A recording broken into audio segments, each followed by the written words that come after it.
کوردم نەتەوەم خاوەن وڵاتم، نەقیمی تاجی سەر ڕۆژهەڵاتم. ئارارات بێشکەم کوردیە زمانم، تواندنەوەم خەونە ڕەمزی هەرمانم. بوونم ڕۆژی ڕوون بە ئاسمانەوە، سەر بەرزم پشتم بە کوێستانەوە. مافم دەستێنم ڕەقیب شەق بەرێ، مافم دەستێنم ڕەقیب شەق بەرێ. باختی سەربەستیم هەر دێتە بەرێ.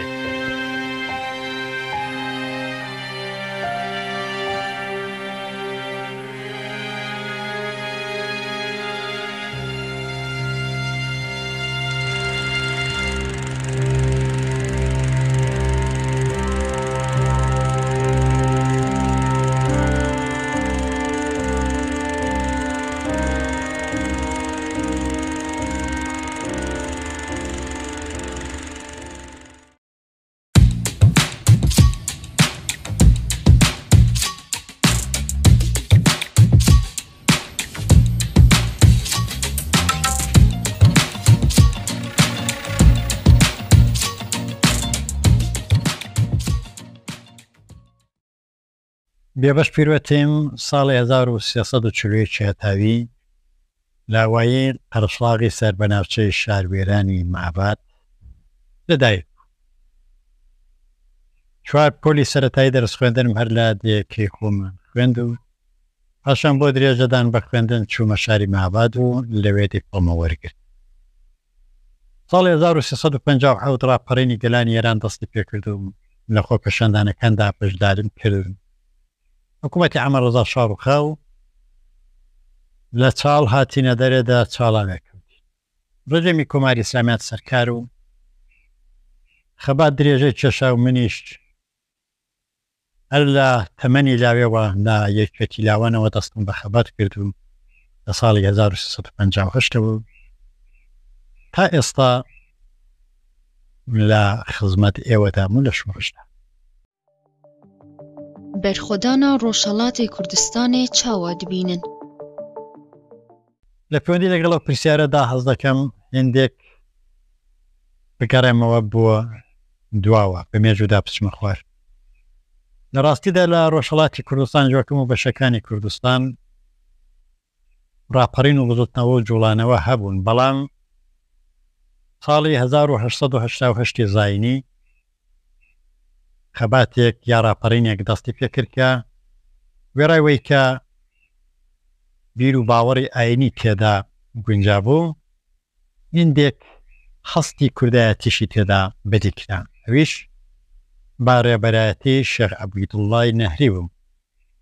هێناری کۆبوونەوەیەکی پێکێنا و 200 نەفەر لە سەرۆک عەشیرەتەکانی پاکێشت کرد کە هیچێک لە ئەو سەرۆکانە هەمزاغای مەنگوڕ بوو. بۆ پێیە ویستیان ڕاپەڕینێکی نەتەوەی ئاینی دەست پێ بکەن کە بەداخەوە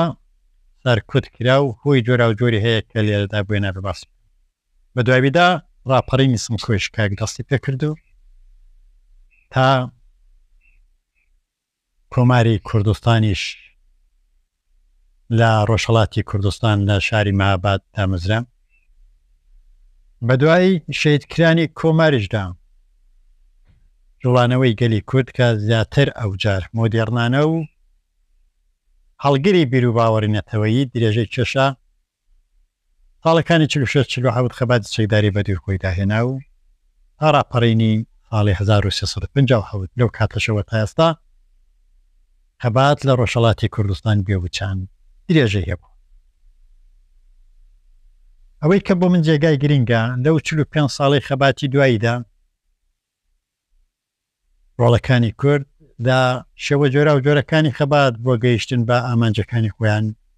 هەڵکیان وەرگرتەوە. شێوە خەباتی چەکداریەوە بگرێت تا خەباتی مەدەنی و خەباتی جەماوەری. ئەوەی ڕاستی بێ لەگەڵ تێپەڕینی ڕۆژگار و بە پێچەوانەی ویست و باوەڕ و هەوڵەکانی ڕژیمی کۆماری ئیسلامیێران کە دەیویست بیر و باوەڕی نەتەوەی لە نێو ڕۆڵەکانی گەلی کورد لە ڕۆژهەڵاتی کوردستاندا خاشە بڕ بکە، لە سەردەمی شاشدا ئەوە هەر هەبوو، بەڵام شتەکە لە ڕووی ئاگایەوە ئەگەر سەیری بکەین بە پێچەوانەوە دەرهات، نەک ئەو بیر و باوەڕە لە کزینەدا، بەڵکو ڕۆژ بە ڕۆژ زیاتر پەرەی گرت و ئێستا خەبات لە ڕۆژهەڵاتی کوردستان لەو قۆناغەدایە کە بیر و باوەڕی کوردایەتی و ناسیۆنالیستی ڕۆژ بە ڕۆژ زیاتر بەرز دەبێتەوە کە جێگای هیوا و هومێدی یەکجار زۆرە. ئەرە بیر و باوەڕی کە دەبێتە هۆی یەکگرتنی ڕێزەکانی گەلی کورد، هەر ئەو بیر و باوەڕی کە هانمان دەدا زیاتر نیشتمان پەروەەر بین و لە پێناو وەدی هاتنی ماف و ئامانجەکانی نەتەوەکەماندا لە هیچ لەخۆ بردوویەک فیداکارێک دەریخەنێک. هەروەها بەرژەوەندێنەتەوەییەکانمان لە پێناو بەرژەوەندیە حیزبی و تاک کەسەکاندا فیدانەکەین. ئەوە جێی هومێد و هیوایە. لاوەکان بەتایبەت دەوری گرنگیان لە خەباتی کوردانی ڕۆژهەڵاتی کوردستاندا هەیە. با کردەوە نیشانیان داوە گەڕایوەیکە خەبات بۆ وەدیهێنانی ماف و ئازادێنێتەوەییەکان بەردەوامە لە پاڵ ئەوانیشدا خەباتی دیکەیان دەست پێ کردو بوێنە لەباری ئەدەبی و هونەرێەوە، ئەدەب و هونەری کوردیەوە دەستیان بە چالاکی کردو و زۆر باش چالاکیەکانیان ڕەنگی داوەتەوە. تەنانەت ئەنجومەن و کۆڕی پارێزگاری لە ژینگە لە نیشتمان کە کاتونکە ڕۆڵەکانی نیشتمانمان سەربەرزانە و بە شانازێەوە حەوڵ دەدەن نیشتمانەکەیان بپارێزن. ئەوانە هەموو لەوە ڕاستەرچاوە دەگرێت کە وەک باسم کرد بیر و باوەڕی نەتەوەیی لە ڕۆژهەڵاتی کوردستاندا ڕۆژ بە ڕۆژ لە پەرەگرتندایە و ئەوەی جێگای مێدە. لە کاتێکدا قەڵای دموکرات لەلایەن ڕژیمی جینایەتکاری کۆماری ئیسلامی و موشکباران کرا، خەڵکی ڕۆژهەڵاتی کوردستان یەکدەنگ لە هەموو شارەکان بەمانگرتنی گشتی نیشانیاندا چەندە یەک پارچە و یەکگرتوون، چەندە مافخواز و ئازاری خوازن. کاتێککە حیزبی دموکرات یەکی گرتەوە بوو بە هۆی ڕاپەڕین و شۆڕەشێکی نوێ بە ناوی شۆڕەشی ژینا. لەو شۆڕشەشدا گەلی کورد لە ڕۆژهەڵاتی کوردستان وێڕایوەی کە نیشانیدا ویست و ئاواتەکانی لەم قۆناغەدا یەکگرتن و هاوانجی و یەکدەنجیە، ئەوەشیان دەرخستکە خۆیان یەکگرت و یەک پارچە و یەکدەنگن. بەڕاستی لە ڕۆژهەڵاتی کوردستان خەبات بۆ گەیشتن بە ئامانجەکان جێگای هیوایە و ئاسۆی لە هەموو کاتان ڕووناکرد. بۆ پێشکەتنە جوانان وە چ گوتنێک هەیە؟ لاوەکان وەک دەڵێن دەستە چیلەی ئاگری شۆڕشن، لاوان بەهێزن، لاوان خاوەنی هێز و توانایەکی زیاتر لە ئەساڵاتچۆکان و لە منداڵەکانی شتیاران زیاتر گەشیان کردەوە. لاوان دەتوانن دەوری سەرچیان لە سەرکەوتنی شۆڕش و خەباتەکاندا هەبێ. لە مێژووی خەباتی ڕزگاری خوازانەی دنیادا ئەوە دیتراوە، ئەوانەی کە لە پێشەوەی ڕزەکانی خەباتن لاوەکانن. لاوەکان وەک ئەوەی کە شووری شۆڕشیان هەیە، هەستی شۆڕشیان هەیە، گرنگ ئەوەیە کە زیاتر ئاگایی و زانیاری خۆشیان زیاتر بەرنەسەر. ئەوەش بەڕێگای مەتاڵا و خوێندنەوە، بەڕێگای بەستنی کۆڕ و کۆمەڵەکان و بەڕێگای زیاتر وەدەستهێنانی خوێندەواری وەدەستێ. لاوانی کورد بەخۆشیەوە بەتایبەت لە پارچەکەی ڕۆژهەڵاتی کوردستاندا زیاتر هەستیان بە ئەرکیشانیان کردووە. هەر نەورۆزی ئەم ساڵ ئەگەر سیر بکەین دەبینین لاوەکان چ کەس شەکۆڕ چەندە پێشمەرگانە و بەجنی پێشمەرگانە هەڵپەرچێ دەجێڕن و شایی دەکەن و نەورۆز وەردەگرن. ئەو نیشانی ئەوەیە کە لەباری بیر و باوەڕیشەوە گەشیان سندووە. هەر بەشی زۆری توێژی لاوەکانن کە هەریویانە دەورەکانی زمانی کوردی پێک بێنن، هەرە و لاوانن کە تیپی مۆسیقی جۆرا و جۆریان پێکێناوە بە پێکێنانی کۆنسێرت و پێکێنانی کۆڕی هوەری سەرکەوتوو و بە قوڵخاندنی بەرهەمی جوانی هوەری لەگەڵەوەی کە ڕەسەنایەتی هوەر و ئەدەبی کوردیان دەرخستووە دەریشان خستووە چەندە شانازی بە کورد بوونیانەوە دەکەن بۆ لە حاڵێکدایە کە دژی گەلێکان دژمن بە هەموو حەول و بە هەموو توانایەکی خۆی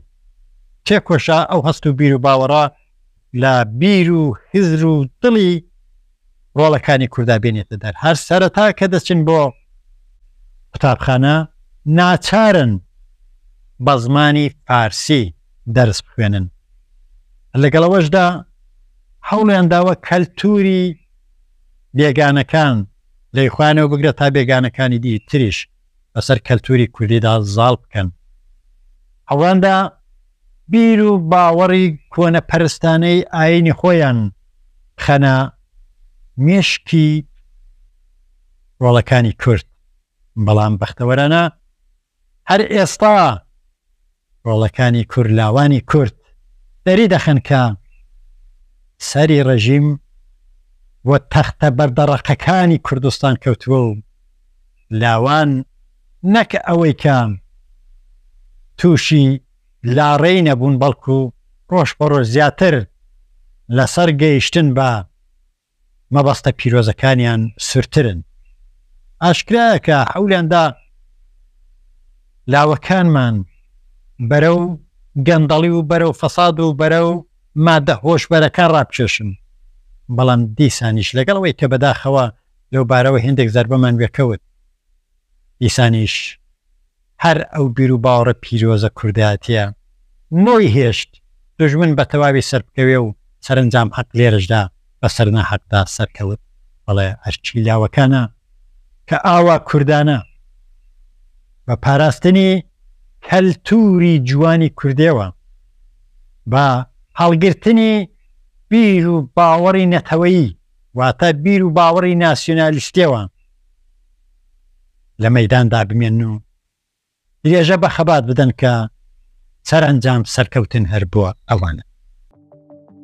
ڕۆڵا زانین و لێکۆڵین لەسەر دیرۆکا کورد و کوردستانê dikare çi qazancek بۆ nifşanû hebe. ئەوە چەندە پرسیارێکی گرنگە. هەر ڕۆڵە کوردێک کەبی هەوێ دەرد و ئازارەکانی نەتەوەکەی بزانێن، هەر ڕۆڵە کوردێک کە ببێتە ئامانجی سەرەکی خۆی بۆ وەدیهێنانی ئازادی و ڕزگاری نەتەوەکەی تێ بکۆشێ ئەرچی سەرشانێتی بە مێژوودا بچێتەوە. هەرچەند بەداخەوە بە پێوەی کە خاوەنی کیانی سەربەخۆی خۆمان نەبووین نەمانتوانیوە وەک ئەوەی پێویستە بۆ دوای مێژووی خۆمان کەبین و بزانین مێژووی ئێمە چەندە دوور و درێژە. دژمنان بەویستی خۆیان کە دەسەڵاتدار بوونە مێژویان چەواشە کردووە، داگیرکەران هەر ئاوایان کردووە. لەگەڵ ئەوەشدا بەخۆشیەوە هەبوون ئەو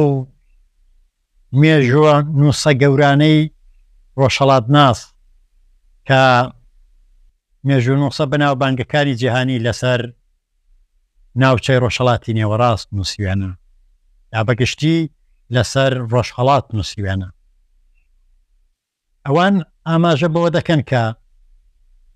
کورد یەکێک لەو نەتەوانەیە کە خاوەن مێژوویەکی تایبەت بەخۆیەتی و خاوەن ڕەسەنایەتی خۆیەت. هەر لە ئەو کاتەوە بە تایبەت زۆر جوان نووسراوە کە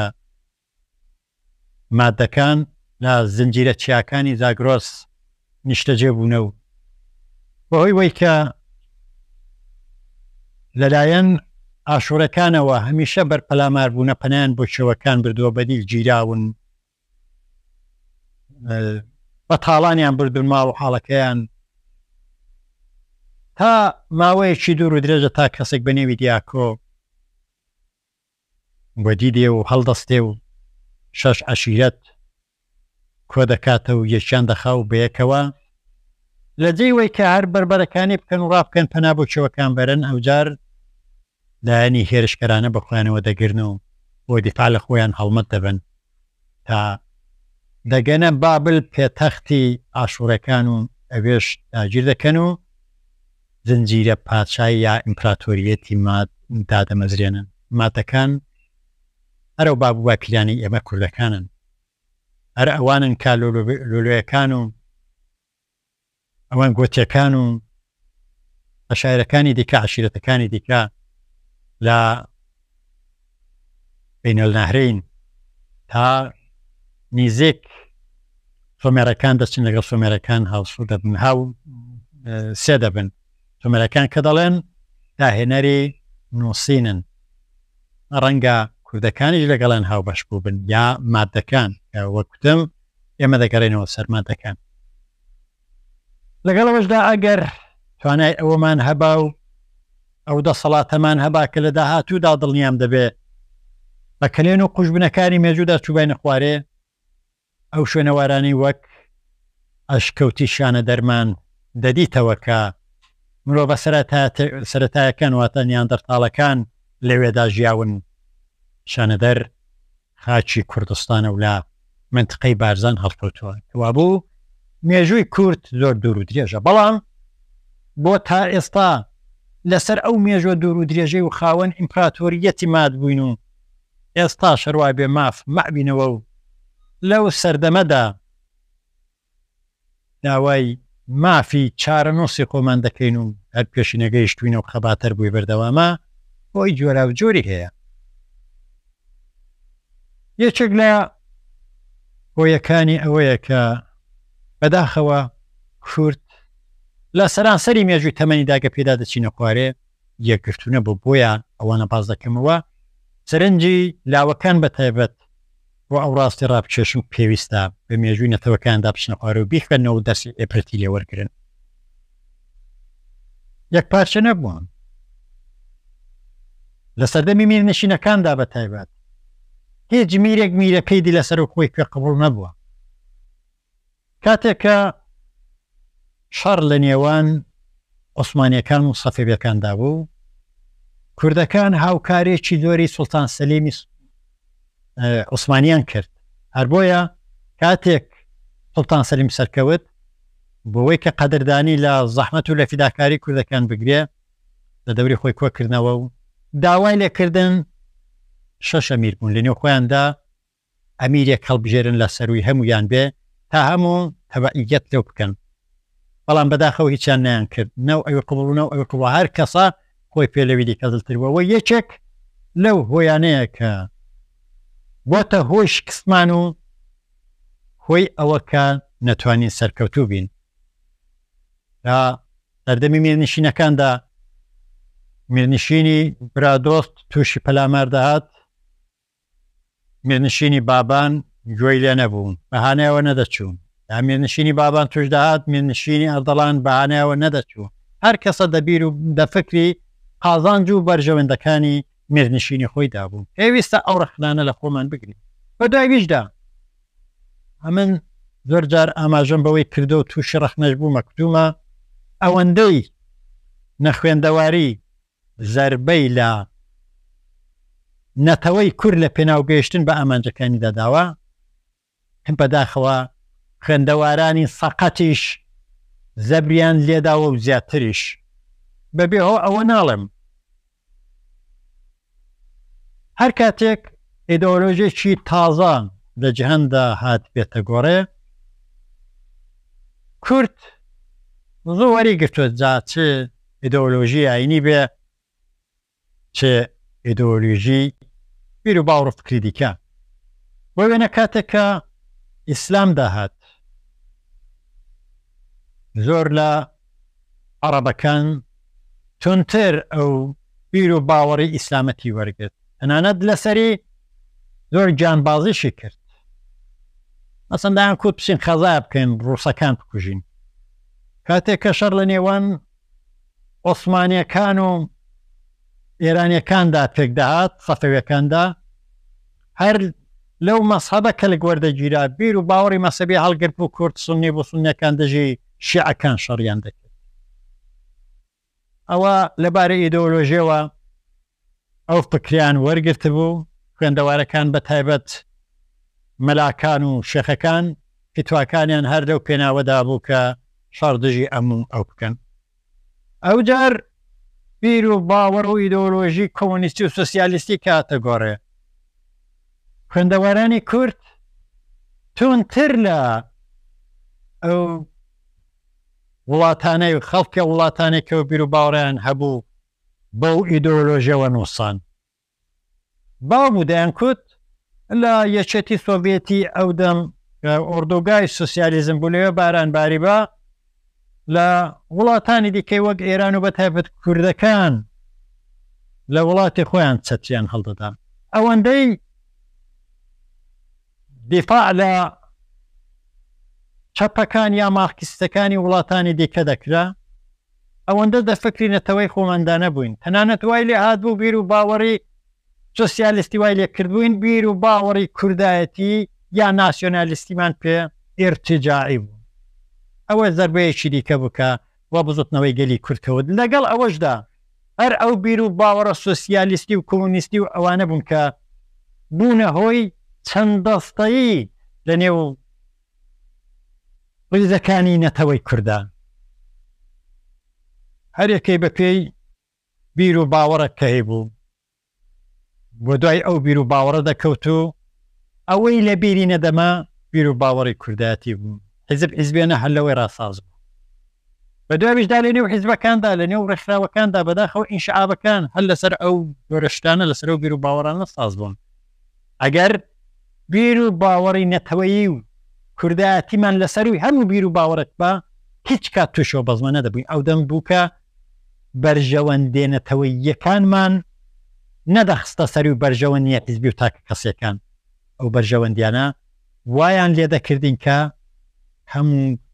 یەک باوەڕمان هەبێ هەموو لە کوردایەتیدا کوردایەتیمان کرد بە خەتی سوور هێڵی سوور هیچ کەس نەیتوانی با لە نەتەوەی کورد ئەو هێڵە سوورە ببزێنن باوەڕ بفەرمونون نەتەوەکانی دنیای ئەوانەی کە بە مەقسود گەیشتونە ئەوانەی کە خاوەن کیانی سەر بەخۆی خۆیان و نەتەوەیە کنیە سابیە منە دانیشتون و پاڵێنداوەتەوە هەموویان لە کورد زۆر زیاتر بیر و باوەڕی ناسیۆنالیستیان هەیە کامە نەتەوە لە هەموو نەتەوەیەکی خۆی پێدەموکراتتر و ئازادی خواستتر و فکر بەر بڵاوترە بچوو هەر بە قسە خۆس خاڵێک بێ حورمەتی بە نەتەوەکەی بکات زانە چ دەکات چه هەڵوێستێک دەگرەکە نەتەوەکەی بە هەموو ئاوات و ماف و ئامانجەکانێکی گەیشتووە بۆ ئێمەی کورد حیبە تازە دروشم پەیدا بۆ نەتەوە پەرستی شەرمەزاریە لاوانی کوردەبی خۆلەوانە بگوێرن لاوانی کوردەبی مێژوو بکەنەوە بە مێژوو داپشنە خوارێ بزانن چەندە لەو بارانەوە زەربەمان وێکەوتووە چەندە ئەوانە بوونەتە کۆسپی سەڕێمان بۆ بەرەو سەرکەوتن بەڵێ خوێندنەوەی مێژوو وەرگرتنی ئەزمون لە ڕابردوو باشترین دەرسن بۆ داهاتوومان باشترین سوتەمەنین بۆ ڕووناکردنەوەی مەشخەڵی ڕێگای دۆر و درێژی داهاتوومە هیوادارم گەنجەکانمان لاوەکانمان هەموو تاکەکانی کورد بەگشتی بۆ گەنج و لاو بە مێژوی خۆماندا بچینە خوارە بزانین چ مێژوویەکی پڕکارەسات و دور و درێژمە نەبوونا دەولەتە کوردی دگارە چ ئاستەنگیان بۆ مرۆڤان چێ بکە ئەو هەموو قوڕوەسەری و نیگبەتی و بێبەشی و ئاوارەی و دەربەدەرێ ئەو هەموو جینایەتەی کە لە سەرمان دەکرێ ئەو هەموو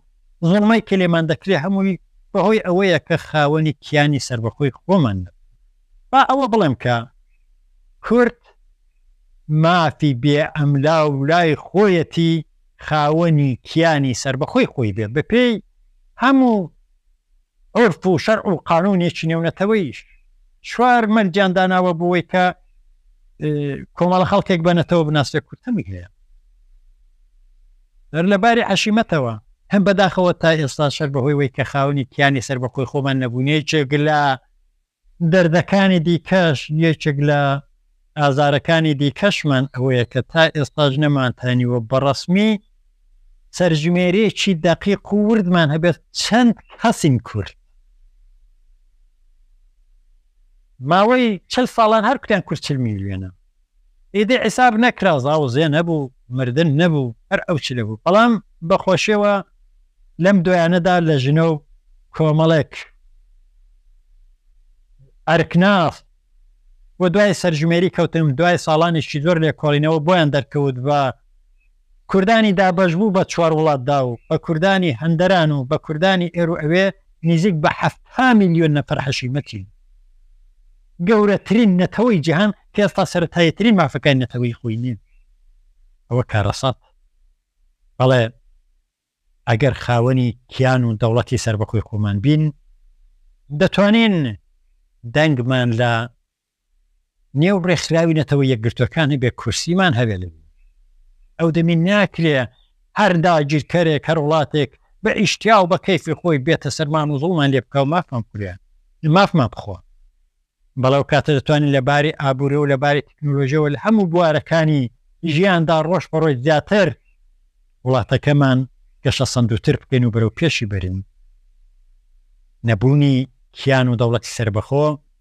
ئەو زەربانەی لە نەتەوە داوە دا دەمهەوێ ئاماژە بەوەی بکەم لە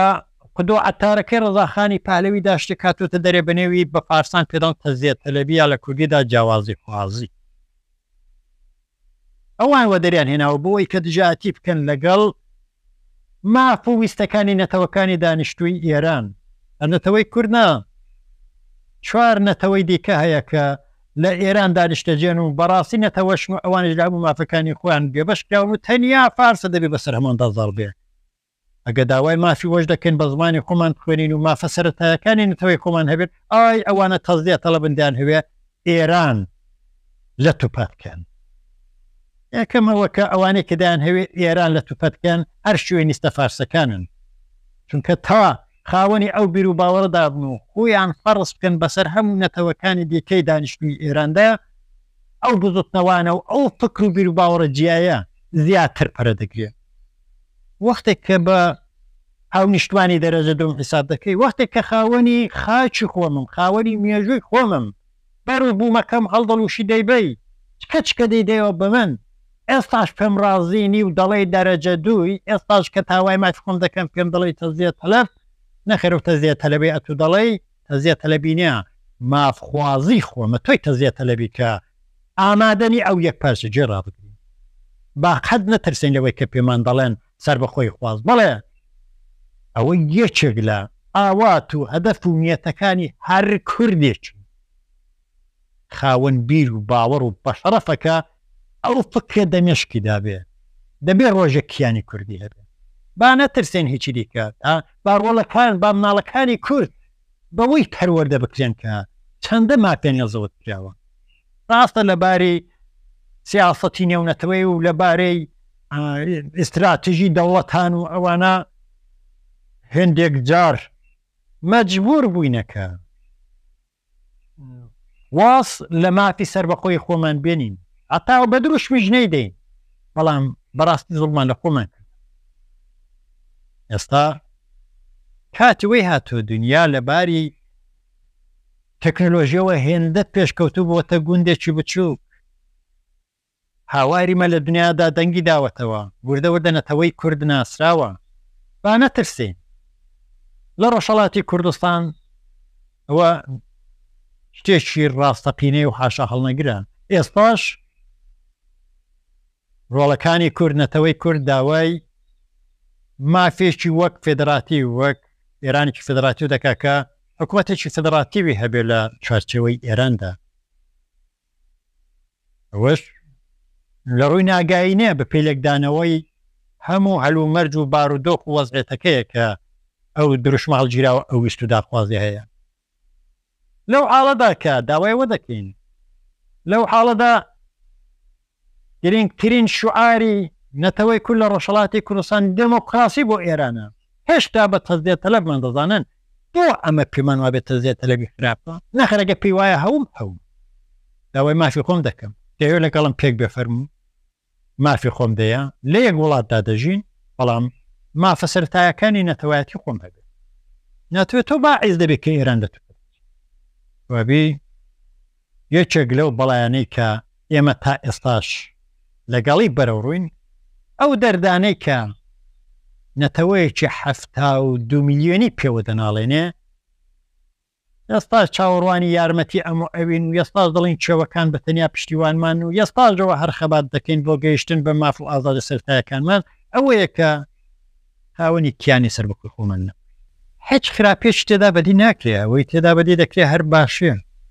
ئەو دەردانەی کە باسم کرد ئەوەندە کە بە کورتی باسی مێژوەکەم کرد ئەوەندەی کە لەباری وەزعێتی کورد لە ڕۆژهەڵاتی کوردستان و لەر 4 پارچەی کوردستاندا ئەوە بە کورتی لیان دوایین هەموو ئەوە بە ئاشکرا دەڵێن کە یەکێتی ڕەمزی سەرکەوتنمانە تا کوردیە گرتوو بێ سەرکەوتنی مسۆگەرترە ئێست دەیەکگرتندایە ئێستا هەر ئێستا سیاسەتی دنیا وای لێ هاتووە ئەوە بریتانیاکان زۆر لە مێش ساڵە بەو قەناعەتە گەیشتونەوە ئەوەی پێرەو دەکەن کە لە سیاسەتدا دۆست و دوژمنی تاسەر نییان دۆست و دوژمن نییە بەرژەوەندی هاوبەش هەیە کوردیش دەبێ بەو ئاکەمگا دەبێ ئەوەی پێرەو بکەن دەبێ لە پێناو گەیشتن بەویست و داخوازەکانیدا یەکگرتوانە هاودەنگ بەرژەوەندێ نەتەوەیەکانی نەتەوەکان پارێزن بۆ دووشت دەتوانێت هۆی سەرکەوتن بێشیان یەکگرتن یەکیان هێست لەباری ماڵی و لەباری نظامەوە ئەو دوانە هۆکاری سەرچین بۆ سەرکەوتنی هەر نەتەوەیەک هەر بزوتنەوەیەک ئەگەر یەکگرتنەکە هەبێ بە دڵنیاوە دەتوانن بە یەکگرتنەوە بەشەکانی دیکەش وەری بێنن جێبەجێ بکەن ئەو دەمێک کە دەبێ خاوەن هێز کە بووی بە خاوەن هێز لە معادڵەکان و معاملەکانی سیاسەتیشدا دیار دەبی جێگات بۆ دەبینەوە لە بەرچاو دەبین بۆ پیگوێت ناخەن بۆیە یەکگرتن زۆر باشە یەکێک لە هۆیەکانی سەرکەوتنە و هیوادارم کورد لە هەموو کوردستاندا لە هەموو جیهاندا کە لە دەوری ئەو دروشمەی کوردایەتی بیر و باوەڕی سەرەکیمان کۆبێتەوە ئەو یەک پارچە و یەکگرتنە دەبێ و زۆریش بەس لەسەر یەکێتیە کوردان وە چ گۆتنێک هەیە باشی ئان خراپین بوون و نەبوونا یەکێتیە چنە پێویستە یەکەم وەک گەنج و لاوەکان وەک ئەو جاڵی کە تازە پێدەکا هەوڵ بدەین خۆمان زیاتر بە زانست و بە زانیاری تیار بکەین سەردەمی پێشکەوتنە ئێستا وەدەستێنانی زانست و زانیاری زۆر حاسانترە لە جاران ئەرە تەکنۆلۆژیە کە پەیدا بۆ ئەگەر بە شێوەی گرنگ بەو شێوە ئوسولەکەی خۆی بە قازانجی بیر و باوەڕ کەلچی وەربگیرێ دەتوانێت یەکجار زۆر بەسوود بێ بەڵێ بۆیە دەبێ یەکێک لە ئەو ئەرکانەی بەڕێوە بەرین ئەوەیە خۆمان بە زانست و زانیاری زیاتر تیار بکەین لەگەڵ ئەوەشدا بۆ ئێمەی کورد هەوڵ بدەین وەک تا ئێستا بابوو باپیرانمان بە هەموو کەم و کوڕێکەوە فیداکاریان کردو و زۆر تایبەتمەندیەکانی نەتەوایەتیمانیان پاراستومەش بیان پارێزین لە کەلتور و فەرهەنگ و زمان و ئەدەب و هونەرەوە بگرا تا مێژوەکەمان تا خاکەکەمان و نیشتمانەکەمان ئەوە ئەرکی سەرشانمانە هەمووی ئەوانە بپارێزین بەڵێ بۆ زیاتر گەشەسەندنیش ئێستا بەداخەوە هەر لە قۆناغی خەبات داین خەبات بۆ دەستێنانی مافەکانمان هەر کاتێکە مافەکانمان دەستەبەر کرد ئەو دەم دەتوانین بەرنامە و گەڵاڵی باشترمان هەبێ دای بڕێژین بۆ زیاتر گەشەسەندنی کۆمەلگاکەمان نیشتمانەکەمان و بۆ بەختیارتربوونی نەتەوەکەمان باوای لێ نەیە هێشتا خاوەنی پستێک کیانی سربەخۆ نین هێشتا لە دنیادا کەسدانی بەوەدا نەهێناوە کە نەتەوەی کورد بەڕەسمی نەتەوەیە ئەمە بێن لەسەر ئەوەی شەڕ بکەین ئای سیستمی بەڕێوەبردننی کۆمەڵایەتیمان دەبێت سوسیالیزمی بێ دەبێت سەرمایهداری بێ دەبێت ئیسلامی بابەمە خاوەنی ئێستا تۆز قاڵێک خاگنون هەر لە حاڵی خەباتدان بۆی کە ئیزنم پێ بدرێ بە زمانی خۆم دەرس بکەنم هەر کاتێک کە بووم بە دەسەڵات هەر وەختێک کە بە ماف و ئامانجەکانم گەیشتین ماف و ئامانجەکانمان ئەو کاتە دەتوانین بۆ داهاتوومان بەرنامەی باشتر داڕێژین ئەوەی کێستا لە سەرمانە ئەوەیە کە زیاتر خۆمان بە چەچی زانست بە بیر و باوەڕ تیار بکەین وشیارانە بڕوانینە دنیای دەوروبەر و هەلومەرج و درێژە بە خەبات و تێکۆشانەکەمان بدەین تا سرد بۆ ئاواگرنا پاشە ڕۆژێک گەش حەوجەیە ئەم چ بکەن وە بزانم هەر لەو پەیوەندێدا جوابم داوە لاوەکانمان دەتوانن دەوری ئەساسی و دەوری زۆر گرنگیان هەبێ بۆەوەی کە خەباتەکەمان بەرەو سەرکەوتن بچێن تا ئێستاش بە حەق جێراویان هەگەر بڕوانینە داپەڕەکانی مێژووی خەباتمان دەبینین سوورە بەخوێنیە و شۆڕە لاوانەی کە دڵیان پڕبوو لە ئاوات و ئەبین بەڵام لە پێناو نیشتمانەکەیاندا ئەو دڵیان کردە قوربانی دڵە پێ خوێنیان ڕەشت بۆوەی کە نەتەوەکەیان بە سەرکەوتن بگەن بەڵێ ڕۆڵی لاوانی کورد ئێستاش هەر گرنگە و سەربەرزم کە دەبینم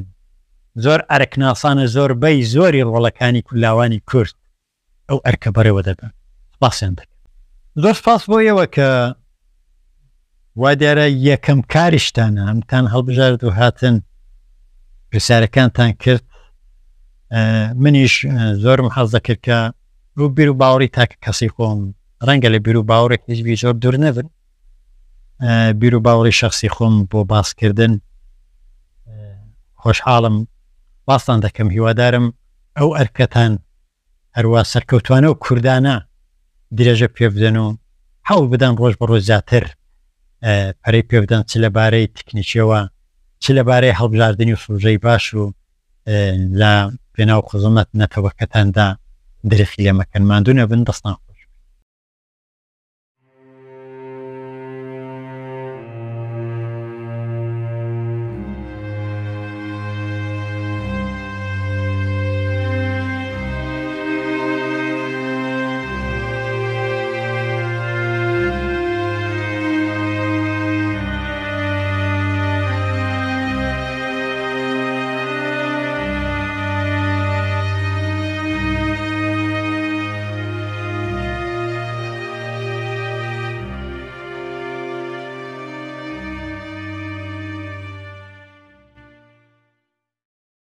پاسیە لەوە دەکەم کو لە تۆڕێن جوواکیدا مەدشۆپینن و بلایک کۆمنت و سابسکرایبێن خۆ هێزێکە زێدەتر ددنمە کو بکارن بەرهەمێن باشتر زێدەتر و زانستیتر پێشکەشی وە بکەن